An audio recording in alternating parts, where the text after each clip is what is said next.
If you buy a mirror from a stranger, never sleep beside it until you know where it's been. Emma and David Chen learned this the hard way in Salem, Massachusetts, when a $40 yard sale fine became 7 days of psychological terror. Because the mirror didn't show them ghosts or demons. It showed them something far worse, who they used to be before life killed them. And by the 7th night, those reflections would make them an offer they couldn't refuse. Emma and David Chen had been married for 7 years, but somewhere around year 4, they'd stopped being husband and wife and started being polite strangers who shared a mortgage. At 37 and 39 respectively, they moved through their Salem rental like ghosts, haunting separate rooms, passing each other in hallways with careful smiles, eating dinner in silence, punctuated only by the scrape of forks against plates, sleeping on opposite edges of their queen bed, with a canyon of cold sheets between them. The spark hadn't just died. They'd suffocated it slowly, compromise by compromise, until neither could remember what it felt like to actually want each other. The move to Salem was supposed to be a fresh start, though both knew they were really just running from the corpse of what they used to be. New city, new house, new chance to pretend everything was fine. That's what Emma told herself as she wandered through the Saturday morning yard sales that dotted Essex Street, David trailing 3 steps behind her, hands shoved in his pockets, checking his phone every 40 seconds. The Victorian house sat at the corner, paint peeling like dead skin, its yard cluttered with the scattered remains of someone else's life. Furniture, boxes of books, kitchen appliances. And there, leaning against the porch railing, an enormous antique mirror that made Emma stop mid-step. The frame was Baroque, all twisted vines and cherubs carved into dark wood that looked almost black in the morning light. The glass itself was beveled at the edges, the surface so flawless it seemed to drink in the sunlight rather than reflect it. Emma found herself drawn to it with a pull she couldn't quite explain, her reflection staring back at her with an expression that looked almost curious. The price tag read $40. For something that size, that ornate, that clearly antique. $40 should have been their first warning. An elderly woman emerged from the house, wispy white hair caught in a loose bun, her cardigan hanging off thin shoulders. Mrs. Havering. She introduced herself, explaining she was selling the belongings of the previous owner who'd passed 3 weeks prior. A distant cousin, she said, voice flat, with the exhaustion of grief, just trying to clear the house before it went on the market.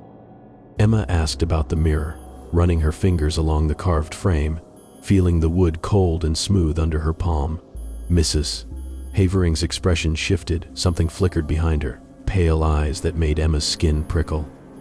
The old woman stepped closer, her voice dropping to barely above a whisper as she delivered her warning. Don't sleep beside it. Not until you're sure it's just a mirror. The words hung in the air like smoke. David laughed first, that nervous bark he used when he was uncomfortable, saying something about how they were in Salem. Everything here was supposedly haunted, right? Emma joined in, her own laughter sounding forced even to her ears, but she was already pulling 2 20s from her wallet. Mrs.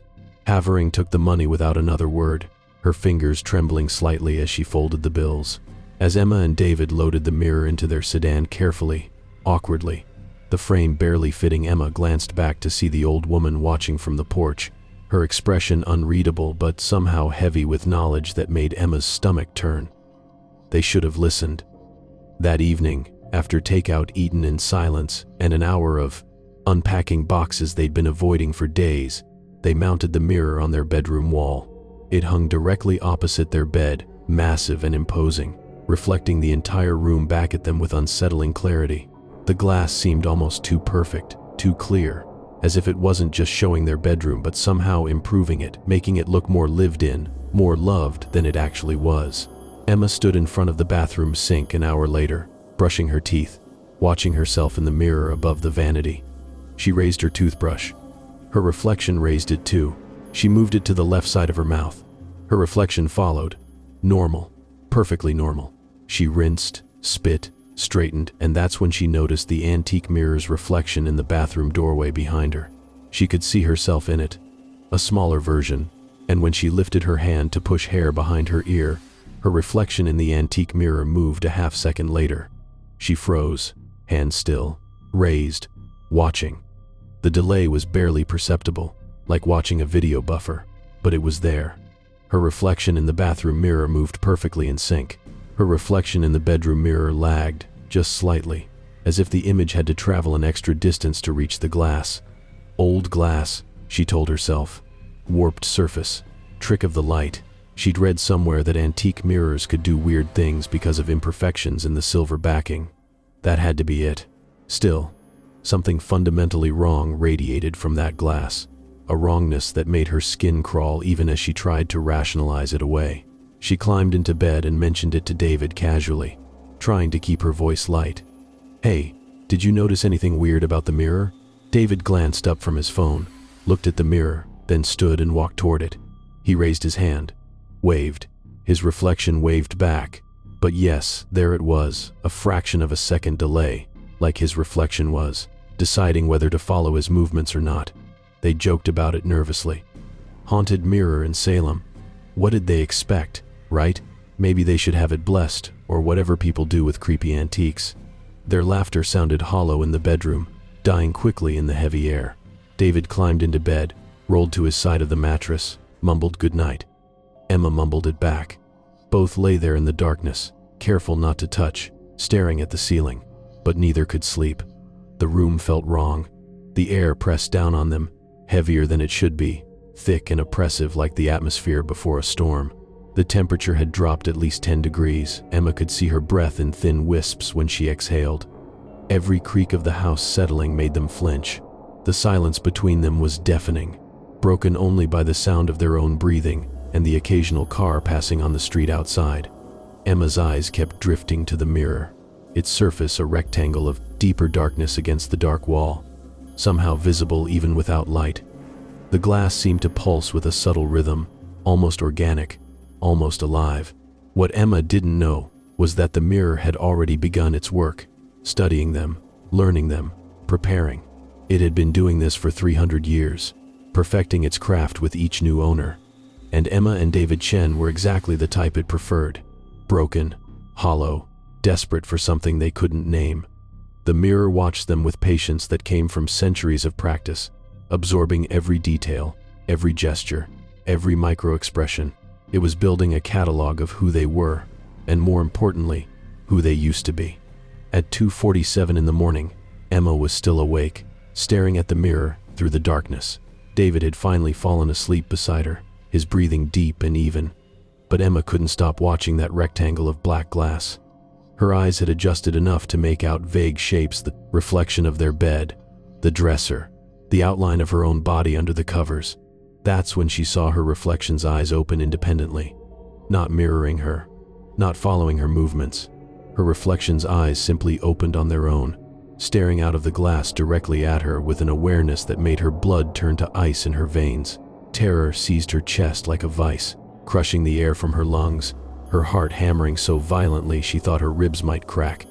She couldn't move, couldn't breathe, couldn't scream. She could only stare back at those eyes in the mirror, her eyes, but not hers, watching her with an intelligence that was too focused, too knowing, too awake. She blinked hard, squeezing her eyes shut, counting to 3, praying it was exhaustion or stress or some trick of shadow. When she opened them again, her reflection matched perfectly. Eyes closed, body in the same position, everything synchronized exactly as it should be. But the cold certainty remained, sinking into her bones with the weight of absolute truth. Something in that mirror was awake. Something was watching. Something had been studying her all night, learning her. And those few seconds when their eyes met had been a slip, a moment when whatever lived in that glass had forgotten to pretend. David slept beside her, oblivious, his back turned to both Emma and the mirror. She didn't wake him. "How do you explain what you just saw? How do you tell your husband, who you barely talk to anymore anyway, that your reflection opened its eyes and looked at you?"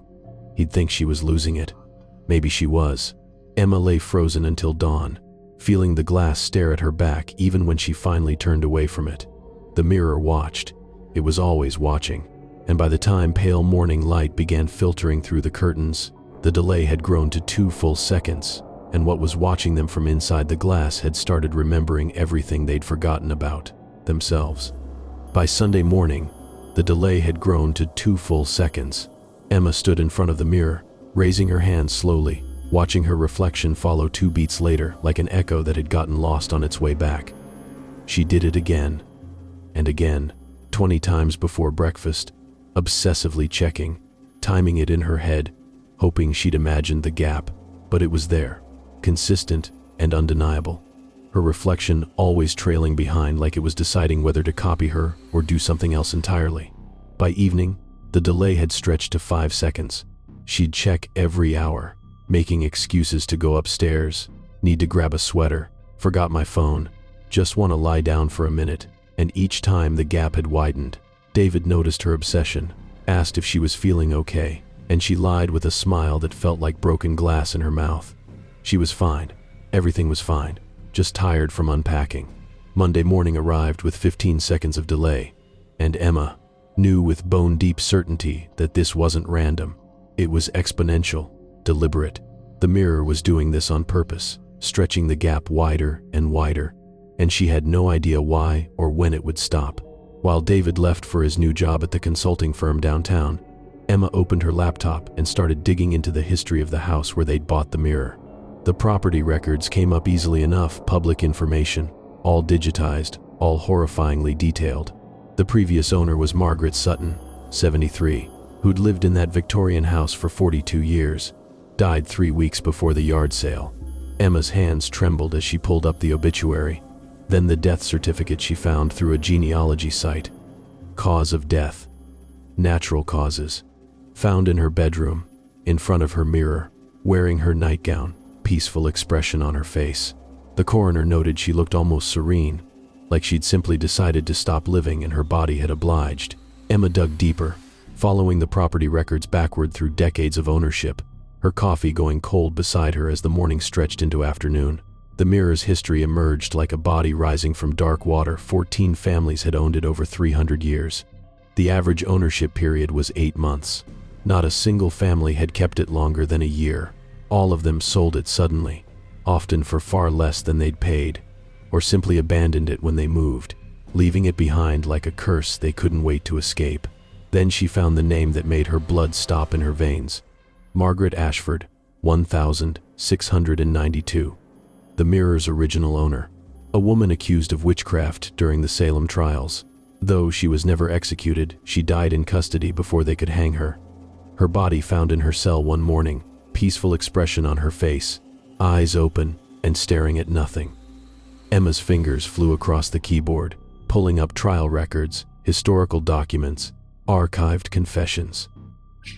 And there it was, Margaret Ashford's confession, recorded by a magistrate in handwriting that had faded to brown over 3 centuries. My mirrors trap echoes of truer selves, the souls we murder through compromise and cowardice. They show us what we've killed inside ourselves, and they offer us the chance to let those better versions live again. The words burned into Emma's mind like a brand. Souls we murder through compromise. Better versions. The mirror wasn't haunted by demons or evil spirits. It was haunted by potential, by all the versions of people they could have been, if they hadn't given up, settled, surrendered. Tuesday morning, the delay reached 30 seconds, and that's when everything changed. Emma stood at the bathroom sink, brushing her teeth, watching herself in the antique mirror's reflection through the doorway. She stopped mid-brush, toothbrush frozen in her mouth. Her reflection kept going. For 30 full seconds, her reflection continued, brushing, moving the brush in careful circles, reaching the back molars, thorough and methodical. Then the reflection rinsed, spit, wiped her mouth with the towel, and smiled at herself in the mirror. A genuine smile, warm and content, the kind of smile Emma hadn't given her own reflection in years. Emma hadn't smiled. She'd been standing there frozen in horror, toothpaste foam still in her mouth, watching her reflection live independently for half a minute. Downstairs, David was getting ready for work, standing in front of the hallway mirror they'd hung near the front door. He reached for his tie on the coat rack. In the antique mirror's reflection visible from the stairs, his reflection was already wearing the tie, adjusting the knot with practiced efficiency, smoothing down his collar. The real David's hand hadn't even touched the tie yet. He froze, staring at his reflection, watching it finish the task he hadn't started, and when the 30 seconds ended, his reflection reset to match his actual position, hand outstretched, tie still on the rack. But there was something else. Something worse than the delay, worse than the independent movement. Emma saw it first when she came downstairs and stood beside David, both of them staring at the mirror in silence. Their reflections looked different, not younger, that would have been easier to process. They looked happier. Reflection Emma's eyes had a light in them that real Emma had lost somewhere around year 5 of their marriage, buried under spreadsheets and bills and the crushing weight of responsibility. Reflection. David stood straighter, shoulders back, chin up, moving with a confidence the real David had abandoned when he'd given up music for corporate stability. The crushing realization hit Emma like a physical blow. The mirror isn't showing us demons, it's showing us who we used to be. David wanted to get rid of it immediately. He said it that night, voice tight with barely controlled panic, telling Emma they should throw it out, donate it, smash it, anything to get it out of their house. They argued the first real emotion they'd shown each other in months, maybe years, their voices rising in the bedroom while the mirror watched silently. Emma found herself defending it, her obsession overriding her fear, because she couldn't stop watching who she used to be. That version of herself in the glass remembered what joy felt like, what passion felt like, what it was like to wake up excited about the day ahead instead of dreading it. David called her crazy. Emma called him a coward. They both said things they'd been swallowing for years, and when the fight ended, they stood on opposite sides of the room, breathing hard, the mirror between them reflecting versions of themselves that looked devastated by what they'd become. Wednesday night arrived with the delay stretched to 45 seconds, and Emma and David stood before the mirror together for the first time since they'd hung it. They hadn't stood this close in months, close enough to feel each other's body heat, close enough to accidentally brush shoulders. They watched their reflections in silence, the room dark except for the streetlight filtering through the curtains, casting everything in shades of blue and shadow. In the glass, reflection David reached for reflection Emma's hand. The real David's hand stayed rigid at his sides, fingers curled into fists. The reflection couple's fingers intertwined with the ease of long practice, the casual intimacy of two people who still loved each other. Then reflection David pulled reflection Emma closer, and she leaned into him with devastating tenderness, her head resting on his shoulder, his arm wrapping around her waist. They swayed slightly, like they were slow dancing to music only they could hear, and the expression on reflection Emma's face was so full of contentment it made the real Emma's chest ache with loss. The real couple stood rigid, a careful 6 inches of distance between them, bodies angled slightly away from each other even as they stared at the mirror. They watched the love they'd lost play out in the glass like a film of their past. Except it wasn't the past, it was happening right now, in real time, 45 seconds ahead of them. Reflection. David leaned down and pressed a kiss to reflection Emma's temple, gentle and loving, and the real Emma felt tears burning in her eyes. Her voice cracked when she finally spoke, barely above a whisper. "They look happy." David couldn't respond. His throat had closed completely, grief crushing down on his windpipe like a hand. He wanted to reach for her, the real Emma standing beside him, but his body wouldn't obey. They'd spent so long being careful with each other, so long maintaining distance, that he'd forgotten how to close the gap. In the mirror, their reflections held each other like they were the only two people in the world. In reality, Emma and David stood alone together, watching the ghosts of who they used to be accuse them of murder. The weight of what they'd lost crushed down on them like a physical force, suffocating and inescapable. They'd spent 7 years killing who they used to be, slowly, methodically, compromise by compromise, disappointment by disappointment, and now those murdered selves were staring back at them from inside the glass, whole and alive and happy, showing them exactly what they'd destroyed. The mirror wasn't haunted. They were haunted by their own potential, their own abandoned dreams, their own capacity for joy that they'd buried so deep they'd forgotten it existed. Emma reached up and wiped her eyes, and in the mirror, reflection Emma did the same 45 seconds later. But where real Emma's face was twisted with grief, reflection Emma's expression was soft with compassion, almost pitying, like she was sorry for what her original had become. But the reflections weren't just watching anymore, they were remembering. Every moment of joy Emma and David had buried, every dream they'd abandoned, every version of themselves they'd killed in the name of practicality and responsibility. And growing up, and what they'd do with those memories would force an impossible choice. Thursday morning arrived with the delay stretched to 1 full minute, and during that minute, the reflections didn't just move independently, they lived. Emma discovered this while making coffee in the kitchen. The antique mirror visible through the doorway, angled just right to catch her reflection from where she stood by the counter. She poured cream into her mug and stopped, frozen in place, watching what happened next. Her reflection continued living. For 60 full seconds, reflection Emma stirred her coffee slowly, thoughtfully, then lifted the mug to her lips and took a sip. She closed her eyes, savoring it, like she actually tasted it, instead of just consuming caffeine to function. Then she set the mug down, turned toward the window, and smiled at the morning light streaming through the glass. A real smile. The kind of smile that came from genuine contentment, from being present in a moment instead of just surviving it. The real Emma stood paralyzed, cream still dripping from the spoon in her hand, watching this better version of herself exist with a fullness she'd forgotten was possible. David saw it too, later that morning before work. He was adjusting his tie in the hallway mirror, and in the antique mirror's reflection visible from the bedroom, reflection David turned to look at reflection Emma, who was making the bed. The expression on his reflection's face stopped David's heart, genuine warmth. The kind of tender affection he hadn't felt in so long he'd convinced himself it was just something people pretended to have in movies. Reflection. David's lips moved, forming words the real David could read, even without sound. "I'm sorry." The real David hadn't apologized for anything in years. He couldn't remember what sorry felt like. Couldn't remember the last time he'd been vulnerable enough to admit fault.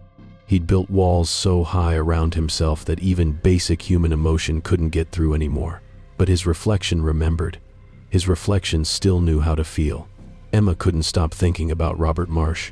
She'd found his journal entry late Wednesday night, buried in historical archives from a 1923 estate sale. The mirror had belonged to him for exactly 7 days before he died, and his final entry was dated the night of his death.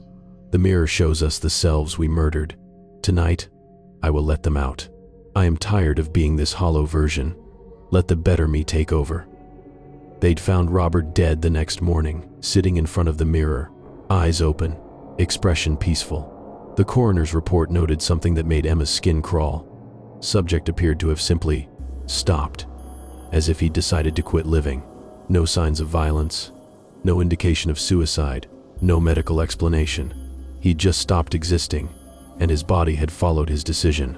Emma spent Thursday afternoon digging through 3 centuries of records, following the mirror's trail of ownership like breadcrumbs through history. She found 6 similar deaths, 6 people across 300 years, all after approximately 7 days of ownership, all found in front of the mirror with peaceful expressions, all described the same way by coroners and doctors. They'd simply stopped living, like they'd made a choice to vacate their own bodies, and something else had moved in. That evening, Emma stood before the mirror alone, David still at work, the house silent except for the sound of her own breathing. She raised her hand slowly, placed her palm flat against the glass. The surface was ice cold, so cold it burned her skin, sent frost racing up her arm, made her gasp with the shock of it. But she didn't pull away. For one devastating, beautiful, agonizing moment, she felt what her reflection felt. All the hope she used to have, bright and burning and alive. The passion for painting that she'd buried when David needed her to work full-time at the insurance company, when they needed her salary to cover the mortgage, when adult responsibility had crushed her dreams into dust. The memories flooded through her art school applications she'd never sent, gallery shows she'd dreamed about, the belief that she could create something beautiful that mattered, the version of herself that believed in magic, that woke up excited, that saw the world in colors instead of gray. She'd been dead inside for years and hadn't even known it. She'd been walking through life like a ghost, going through motions, checking boxes, surviving instead of living. The realization crashed over her like a wave, drowning her in grief for the person she'd killed. Tears streamed down her face, hot against her cold skin, and in the mirror, her reflection cried too.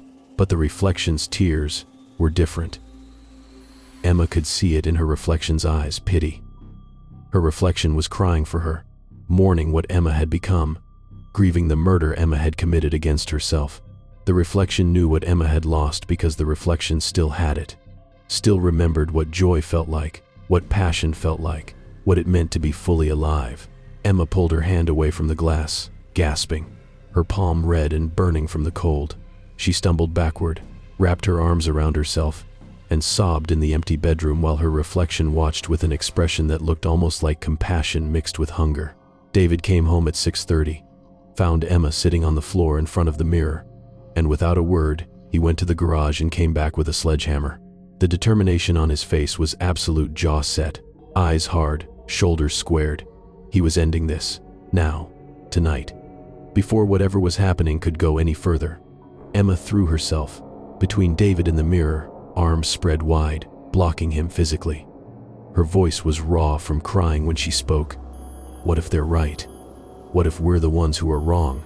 David froze, the sledgehammer heavy in his hands, the question cutting through him like a blade between his ribs, because he'd been asking himself the same question for 3 years, maybe longer. Every morning when his alarm went off and he dragged himself out of bed to put on a suit and drive to a job that made him feel hollow. Every meeting where he nodded and smiled and pretended to care about quarterly projections and market analysis. Every night when he came home, exhausted from doing work that meant nothing to him, that used none of the parts of himself he actually valued. What David couldn't admit, what he'd been refusing to admit, was that he hated his life. He hated his corporate job with its fluorescent lights and soul-crushing monotony. He hated the man he'd become, this hollow shell who'd traded passion for stability, music for a paycheck. His reflection remembered the guitar gathering dust in the basement, the band he'd quit when Emma got pregnant with the baby they'd lost, the nights when he'd felt truly alive playing dive bars for 50 people who actually cared. His reflection remembered what it felt like to create something, to pour himself into music and feel it pour back into him. The sledgehammer lowered slowly, David's arm shaking. Emma was still blocking the mirror, and they stood there in the bedroom, neither moving, the truth hanging between them like smoke. Thursday night, they made a silent agreement to just watch. They sat on the edge of their bed, side by side but not touching, staring at the mirror as the delay stretched to 90 seconds. Their reflections had stopped even pretending to mirror them. Reflection Emma and reflection David moved completely independently now, living a full life inside the glass. The real couple watched as their reflections had dinner in the mirror world, sitting at a table that didn't exist in their real bedroom, eating food that wasn't there. But the motions were so vivid, so full of life. Reflection. Emma was laughing, her whole body animated, hands gesturing as she told some story. Reflection. David was leaning forward, completely engaged, his eyes lit up with genuine interest. They kept touching, casual, constant, the unconscious touches of two people who still loved each other. A hand on an arm, fingers brushing, knees pressed together under the table. The real Emma and David sat in silence, watching the life they should have lived play out in the glass, and the grief was suffocating. David broke first. His voice came out rough, like he'd forgotten how to speak. I hate my job. I feel hollow every single day. Emma's response was immediate, like she'd been waiting years to say it. I resent you for making me give up painting. David turned to look at her. Really look at her. For the first time in months. I resent you for not stopping me from giving up music. The words hung in the air between them. 7 years of buried truth finally surfacing. They'd been going through the motions, ghosts haunting their own lives, pretending everything was fine while they slowly suffocated under the weight of who they'd become. Emma confessed that she couldn't remember the last time she'd felt excited about anything, that she woke up every morning with a sense of dread so familiar she'd stopped noticing it. David admitted that he'd been having panic attacks in his car before work, sitting in the parking garage trying to force himself to go inside, wondering if this was all there was, 40 more years of this numbness until he died. They were finally honest with each other, finally saying the things they'd been swallowing for years, but it was 7 years too late. The damage was done. They'd killed who they used to be, murdered their better selves through compromise and cowardice and the slow grinding machinery of adult responsibility. In the mirror, their reflections had finished dinner and were slow dancing in the mirror bedroom, swaying to music only they could hear. Reflection David had his arms around Reflection Emma's waist. Reflection Emma had her head on Reflection David's shoulder. They looked complete, whole, happy in a way the real couple couldn't even imagine anymore. The reflections turned to look at them both at the same time, synchronized perfectly, and the expressions on their faces made Emma's blood run cold. Pity, yes, but also hunger. A deep, patient hunger that had been building for 7 days, fed by every moment of joy and passion and life that the real Emma and David had abandoned. The reflections had been collecting those lost pieces, building themselves into something more real, more alive, more deserving of existence than the hollow shells sitting on the bed. The mirror had shown them the cruelest truth. They weren't haunted by who they'd been. They were haunted by who they'd failed to become.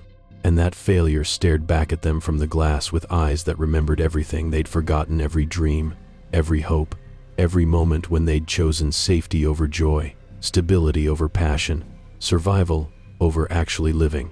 What Emma and David didn't know was that the mirror had been doing more than watching and remembering. It had been building perfect versions of them from stolen memories, from abandoned dreams, from all the pieces of themselves they'd killed over 7 years of slow surrender. And on the 7th night, those versions would make their offer. Friday morning, day 6, and the delay was gone completely. Emma stood in front of the mirror brushing her hair, and her reflection moved in perfect synchronization. Every stroke matching exactly. No lag, no gap, no hesitation. But something was fundamentally, horrifyingly wrong. The timing was perfect, but everything else had diverged completely. Real Emma's face was tight with exhaustion, dark circles under her eyes, mouth pressed into a thin line of resignation. Her reflection smiled genuinely, warmly, like she was enjoying the simple act of brushing her hair, like it was a moment of self-care instead of just another task to check off before facing another soul-crushing day. David experienced the same thing while getting dressed for work. He moved slowly, shoulders hunched, the weight of another meaningless day at the office already crushing down on him. His reflection moved in perfect sync, but reflection David stood tall, shoulders back, chest open, getting dressed with purpose and confidence. The real David was putting on a costume to play a role he hated. The reflection was preparing for a life worth living. Then the mirror's surface began to change. The glass rippled like water, and images appeared, not reflections, but memories, playing across the surface like an old film projector. Emma gasped, stumbling backward. David, rushing to her, sighed, both of them staring at the mirror as it showed them their own history. Their first kiss at a concert 7 years ago, David's band playing on a tiny stage in a dive bar, Emma in the front row with paint still under her fingernails from the mural she'd been working on.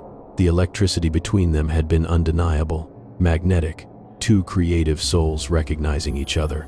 The memory played out in vivid detail, the way David had jumped off stage after the set, the way Emma had grabbed his shirt and pulled him close, the kiss that tasted like beer and possibility, and a future that seemed limitless.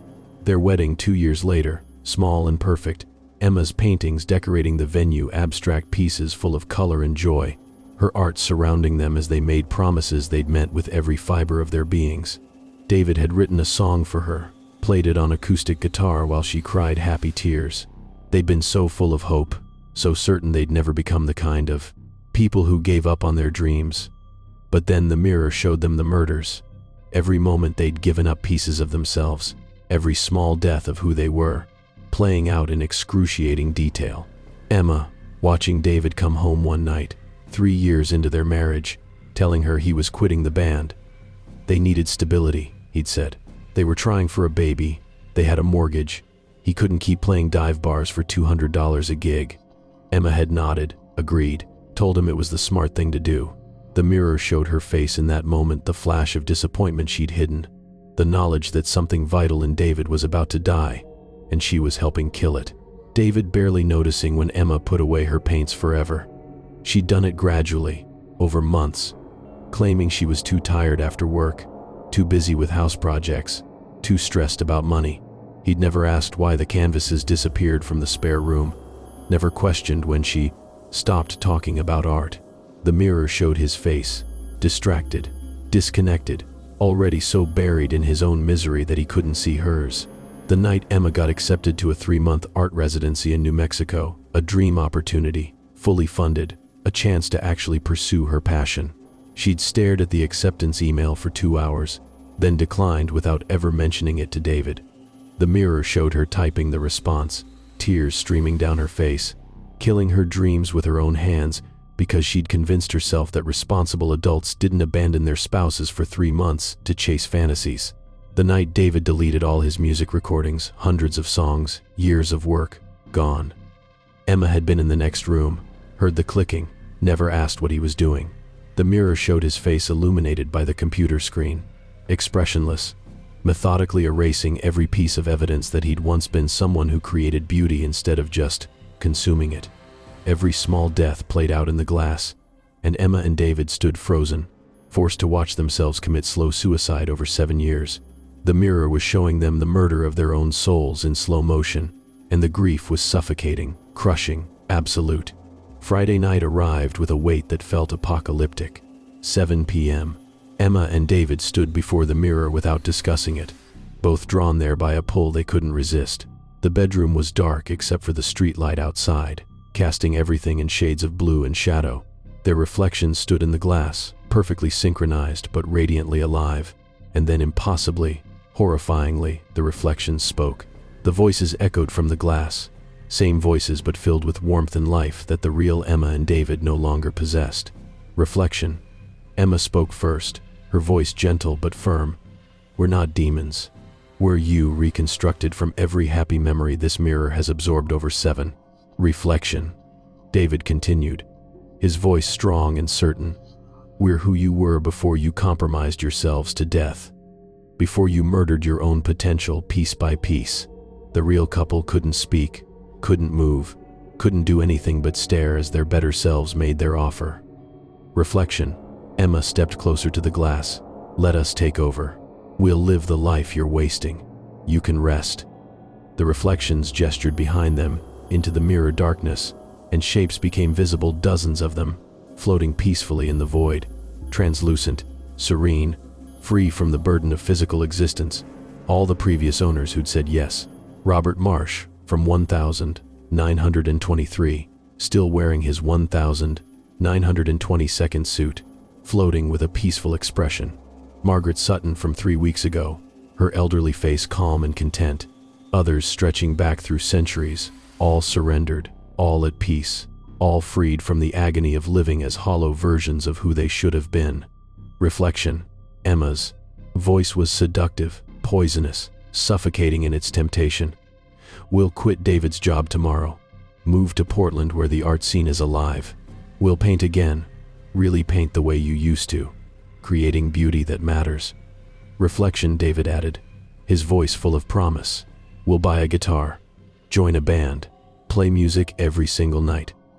We'll remember what passion feels like, what it means to pour yourself into something you love and feel it pour back into you." Reflection. Emma smiled, and the smile was devastating in its genuine warmth. "We'll be happy. We remember how. You've forgotten, but we haven't. We're made of those memories. We're constructed from joy." The temptation was suffocating, seductive, poisonous, wrapping around Emma's throat like hands, squeezing until she couldn't breathe. Part of her desperately wanted to surrender, to let the version of herself that still had hope, that still remembered how to feel, take over and live the life she'd abandoned. What was the alternative? Another 40 years of this numbness? Another 40 years of dragging herself through days that meant nothing? Working a job she hated to pay for, a life she didn't want? David couldn't argue. He stood beside Emma, staring at his reflection, and he couldn't honestly say he was happy. Couldn't remember the last time he'd felt truly alive. The corporate job was killing him slowly, grinding him down day by day. And for what? A paycheck? Health insurance? The American dream that felt more like a slow death sentence? The reflections waited patiently, hands outstretched toward the glass, ready to make the exchange. All Emma and David had to do was touch the mirror, say yes, and surrender. Let their better selves take over. Rest. Finally rest after 7 years of exhaustion. Emma stared at her reflection for a long moment, her hand trembling at her side. David waited, barely breathing, and realized with sudden clarity that he'd follow whatever she chose. If she touched that glass, he'd touch it too. If she said yes, he'd surrender with her. They'd failed together for 7 years, they might as well give up together too. Emma's hand began to rise, moving toward the glass as if pulled by invisible strings. Reflection. Emma smiled wider, reaching back, their fingers approaching through the barrier between worlds. The gap closed 6 inches, 4 inches, 2 inches, their fingertips almost touching, separated only by the cold surface of the glass. Then Emma stopped. Her hand froze an inch from the mirror, trembling violently. Realization hit her like a physical blow, like a sledgehammer to the chest, knocking the air from her lungs. The truth crystallized with devastating, perfect clarity. Her voice came out hoarse but certain. "You're not here to replace us. You're here to remind us." The reflection's expressions shifted surprise, then something else. Emma's words came faster now, the understanding flooding through her. The mirror doesn't trap souls, it traps potential. You're not the solution. You're the accusation. She turned to David, grabbing his shoulders, forcing him to look at her instead of the mirror. They're not better versions. They're the versions we can still become if we stop being cowards. The truth was brutal and beautiful and terrifying. The mirror hadn't created these reflections to replace them. It had created them to show them what they'd lost, what they'd abandoned, what they could reclaim if they found the courage. The people floating in the mirror darkness hadn't been saved, they'd given up. They'd surrendered their lives to better versions, instead of doing the hard, agonizing work of becoming those better versions themselves. Emma picked up the sledgehammer David had left in the corner 2 nights ago. The reflections flinched, pressing back against the glass, fear flashing across their faces for the first time. But Emma didn't swing at the mirror. She swung at the bedroom wall. The sledgehammer connected with a sound like thunder, plaster exploding, dust filling the air. She swung again at the dresser they'd bought from a big box store because it was practical and affordable and soulless. At the bed frame that represented every compromise they'd made. At the life they'd built on the foundation of slow surrender. David watched, stunned, as Emma destroyed their bedroom with methodical fury. Then something broke open inside him, some dam that had been holding back 7 years of rage and grief and suffocated passion. He grabbed a lamp and hurled it against the wall, picked up the nightstand and flipped it. They weren't destroying the mirror. They were destroying the life that had made them need it. The reflections watched with expressions that shifted from hunger to shock to something else, something that looked almost like pride, like approval, like they'd been waiting for this all along. Because the mirror didn't want hollow surrenders. It wanted people to fight. It wanted them to choose life, real, messy, difficult, beautiful life, over comfortable death. Emma and David tore apart their bedroom, sweating and crying and laughing with a manic energy they hadn't felt in years. When they finally stopped, breathing hard, surrounded by destruction, they turned to face the mirror together. The reflections smiled not with hunger anymore, but with something that looked almost like respect. That night, Emma and David made a choice that would either save them or destroy them completely, and the mirror would wait to see which. Because the 7th day was coming, and the mirror always collected what it was owed. Saturday morning arrived at 3 a.m. day 7, and Emma and David were packing their entire lives into cardboard boxes.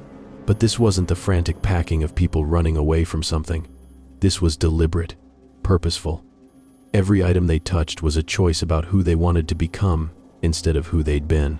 They moved through the destroyed bedroom with manic energy, stepping over broken plaster and overturned furniture, and for the first time in years, they felt truly awake. David sat cross-legged on the floor, his laptop screen casting blue light across his exhausted face. His fingers hovered over the keyboard, trembling slightly, before he began typing his resignation email. 20 minutes it took him to write it, professional, courteous, giving 2 weeks' notice. He had absolutely no intention of working. He wouldn't send it until morning, but just having the words written felt like breaking chains he'd worn so long he'd forgotten they were there. Every sentence was a small act of rebellion against the corporate shell he'd become, the man who'd buried his passion under spreadsheets and quarterly reports, and the slow death of playing it safe.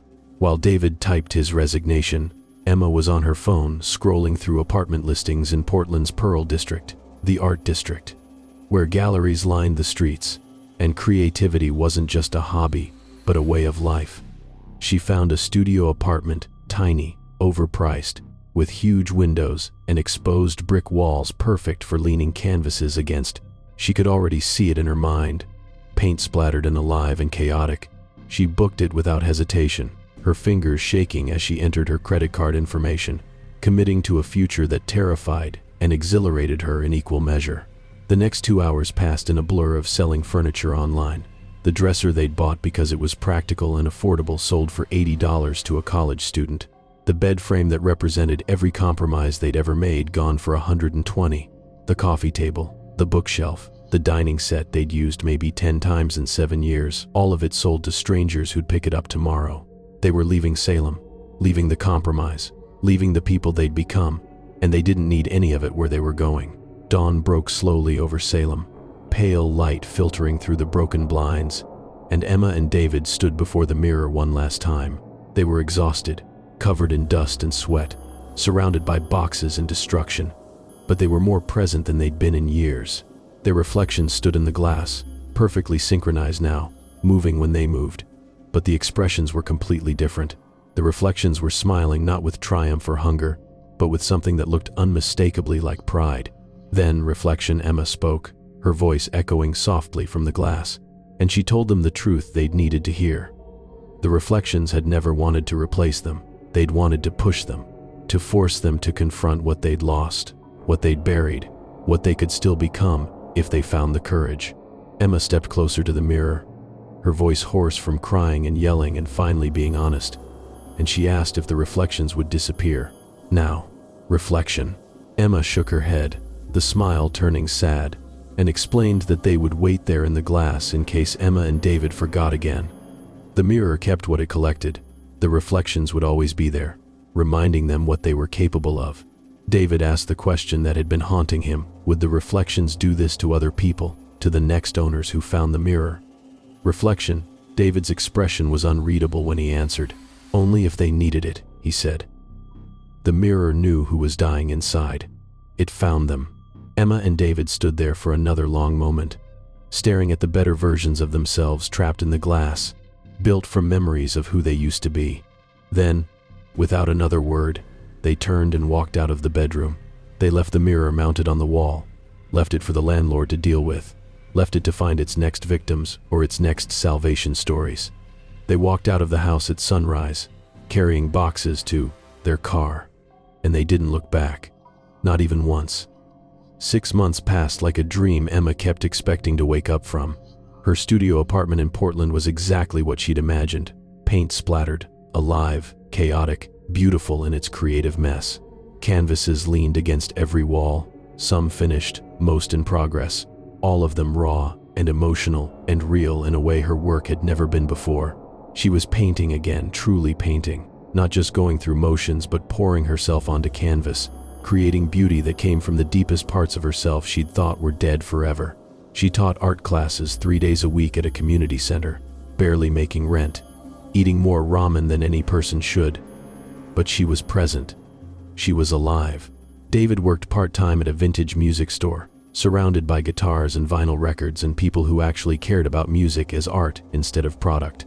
He played guitar 4 nights a week, at open mics around the city, his fingers remembering calluses they'd lost, his voice remembering how to carry real emotion. He was writing songs again, not the polished, radio-friendly stuff from his 20s, but raw, honest music that came from 7 years of suffocation and the desperate gasp of finally breathing again. They weren't perfect, far from it.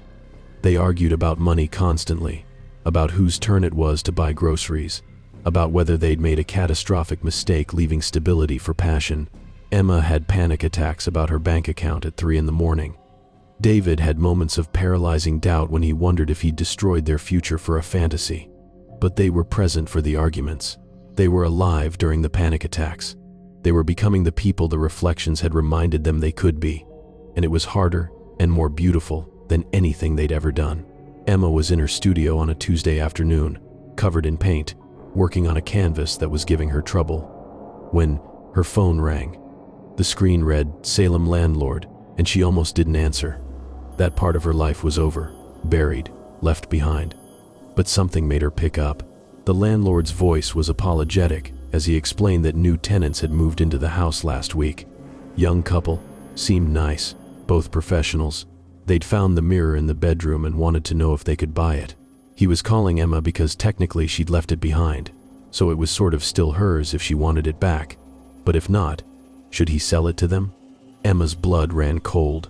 Ice flooded through her veins. her hand gripping the phone so hard her knuckles went white. The mirror had found new victims. The cycle was beginning again. Somewhere in Salem, two people were standing in front of that glass, seeing their reflections lag, dismissing it as a quirk of old mirrors, not knowing they had 7 days before the offer came. Her voice came out steady, despite the terror clawing at her throat. She asked the landlord if he could do her a favor, asked the new couple one simple question. The landlord sounded confused but agreed. Emma took a deep breath and told him to ask them if they were happy. If they said yes immediately, without hesitation, he shouldn't sell them the mirror. But if they hesitated even for a second, it was theirs. The landlord was quiet for a moment, processing the strange request, then said he'd call them now and let Emma know what they said. He hung up, and Emma stood in her paint-splattered studio, heart hammering, wondering if she'd just saved two people or condemned them to the same hell she'd barely escaped. She thought about calling him back, telling him to just throw the mirror away, to destroy it, to end the cycle once and for all. But even as the thought formed, she knew she wouldn't. Because the mirror had saved her life. It had shown her what she'd lost, forced her to confront the hollow shell she'd become, pushed her to choose life over comfortable death. Without it, she'd still be in Salem, still working at the insurance company, still dying slowly inside without even knowing it. The mirror was cruel, but it was also mercy. And who was she to deny someone else that terrible gift? In Salem, in the bedroom Emma and David had left 6 months ago, Jake and Melissa stood in front of the mirror. The walls had been repaired and repainted, the room looking fresh and clean and completely impersonal. They were both in their early 30s, polished professionals with successful careers, him in finance, her in marketing, both climbing ladders. They'd never questioned climbing.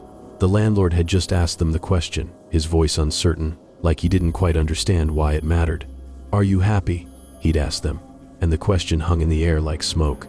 Melissa glanced at Jake, her smile faltering for just a fraction of a second.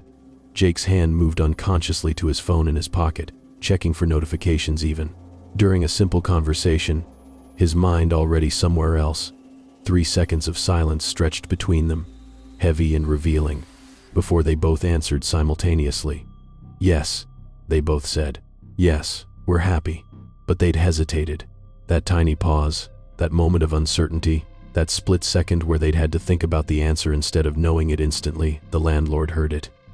He nodded, named his price, $200 for the mirror. Take it or leave it. Jake pulled out his wallet immediately, handed over the cash like it was nothing. Like $200 for an antique mirror that size was an absolute steal. The landlord took the money, pocketed it, and left without another word, leaving Jake and Melissa alone with their purchase. Melissa ran her hand along the ornate frame, admiring the craftsmanship, the dark wood carved with vines and cherubs. She told Jake it was beautiful, an incredible find for just $200. Jake was already calculating. In his head, his finance brain running numbers automatically. He agreed it was a great find, probably worth $2,000 easily. They could flip it if they got tired of it, make a nice profit. They spent the next hour mounting it on the wall opposite their bed, arguing about the exact placement, whether it was level, whether it made the room look bigger or smaller. By the time they finished, evening had arrived, and they went through their routine dinner ordered from their favorite Thai place, eaten while scrolling through their phones, conversation minimal and surface level. They got ready for bed and practiced silence, the comfortable routine of two people who'd been together long enough to stop really seeing each other. Melissa stood at the bathroom sink, brushing her teeth, and that's when she noticed something strange. She raised the toothbrush to her mouth, and her reflection in the antique mirror visible through the doorway moved a half-second later. She stopped, staring, raised her hand. The reflection followed, but delayed, like the image was traveling through water instead of air. She blinked. Her reflection blinked a fraction of a second after. She muttered that it was weird, finished brushing, and climbed into bed. She mentioned it to Jake casually had he noticed the mirror did this weird delay thing. Jake sat up, looked at the mirror, waved his hand. His reflection waved back. But yes, there it was, that slight lag. They both laughed, the sound nervous and forced. Jake said it was probably just old glass, warped from age. Antique mirrors did weird stuff sometimes. Melissa agreed, settled back into bed, told herself it was nothing. But neither of them could quite sleep. The room felt heavy, the air pressing down on them like a physical weight. The temperature had dropped noticeably, their breath visible in thin wisps. Every sound seemed amplified, the house settling, cars passing outside, the hum of the refrigerator downstairs. The silence between them was deafening, broken only by their own breathing and the terrible awareness that something in the room was watching them. In the mirror, their reflections lay perfectly still, synchronized with their originals. But then, slowly, deliberately, both reflections tilted their heads independently, turning to look at Jake and Melissa with expressions that were too focused, too aware, too hungry. The real couple didn't see it, their eyes closed, trying to force sleep that wouldn't come. But the reflections saw everything. The delay was already growing. What had been half a second when Melissa first noticed was now a full second, stretching wider with each passing minute. Reflection. Melissa's eyes gleamed with something that looked like memory, all the dreams the real Melissa had buried, all the passion she'd sacrificed for career advancement, all the versions of herself she'd killed to become successful and respectable and hollow. Reflection. Jake's posture straightened with confidence the real Jake had lost years ago, buried under performance reviews and client meetings, and the slow, grinding machinery of corporate ambition. The mirror had begun its work again, patient and methodical, and absolutely certain of its purpose. It was already studying them, learning them, building better versions from the memories they didn't even know they were losing. In the darkness behind their reflections, shapes were beginning to form, vague and translucent at first, but growing more solid with each passing hour. The ghosts of who Jake and Melissa used to be, reconstructed from abandoned dreams and suffocated passion, preparing to make their offer in 7 days' time. Jake stirred in bed, opened his eyes, and stared at the ceiling. He couldn't shake the feeling that he'd made a terrible mistake, though he couldn't explain why. It was just a mirror, just an antique they'd gotten for a good price, but something about the way his reflection had moved or hadn't moved made his skin crawl. Beside him, Melissa was pretending to sleep, her breathing too controlled, too deliberate. She was thinking the same thing, feeling the same inexplicable dread settling into her bones like frost. Neither of them spoke. Neither wanted to admit that something was wrong, that the mirror watching them from across the room felt less like an object and more like a presence. So they lay there in the darkness, both awake, both afraid, both pretending everything was fine, while the mirror studied them with patient, hungry attention. Because the mirror never forgets, and it never stops offering the same terrible choice: live with who you've become, or let who you were take over. Jake and Melissa would have 7 days to decide. The delay was already growing, exponential and deliberate, and in the darkness behind their reflections, new shapes were beginning to form, built from memories they didn't even know they were losing, from the souls they were murdering through compromise and cowardice, from every moment of joy they'd traded for stability and success, and the comfortable death of playing it safe. The mirror waits on that bedroom wall in Salem, patient as it's always been, watching Jake and Melissa sleep fitfully in the darkness. And if you ever buy a mirror from a stranger at a yard sale or an estate auction, remember this story. Don't sleep beside it until you're absolutely sure it's only showing you and not the person you used to be, watching from the other side of the glass, waiting, learning, preparing to take your place.